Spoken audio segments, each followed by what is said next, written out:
Sur les hauteurs du Nord Kivu, les stigmates du massacre de Kishiché sont toujours là. Les habitants évoluent désormais au milieu des restes humains. Certains disent avoir été obligés d'inhumer des proches dans des fosses communes. Des corps auraient aussi été dissimulés par les rebelles du M23, un groupe armé majoritairement Tutsi, soutenu par le Rwanda selon des experts de l'ONU, ce que Kigali dément. Un homme accepte de témoigner anonymement.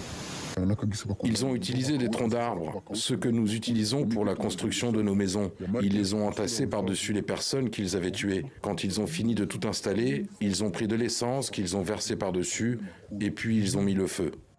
Bilan selon l'ONU, plus de 171 civils tués, des femmes et des jeunes filles, auraient aussi été violés. Il s'agirait d'actes de représailles contre les civils pour des liens supposés avec des groupes armés rivaux, à l'instar des Maï Maï. Lancé dans une chasse à l'homme, le M23 aurait ciblé cet homme qui était dans l'église. Vous vous faites passer pour des déplacés, mais vous êtes les rebelles qui avaient tiré sur nous. Asseyez-vous ici et mettez vos pieds dans le trou, mettez-vous en cercle. Ils ont commencé à les abattre. Après des mois d'occupation, le M23 s'est retiré de plusieurs de ses positions pour se réimplanter plus au sud-est. Mais la vie peine à reprendre son cours à Kishiché. Ces écoles qui servaient de base arrière aux rebelles ont été incendiées. Les cours sont à l'arrêt depuis la prise du village.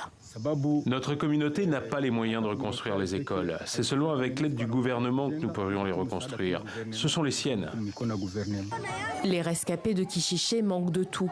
De nourriture, de soins de santé, mais aussi de suivi psychologique. Seuls pour assurer leur propre sécurité, ils redoutent un possible retour des combattants du M23.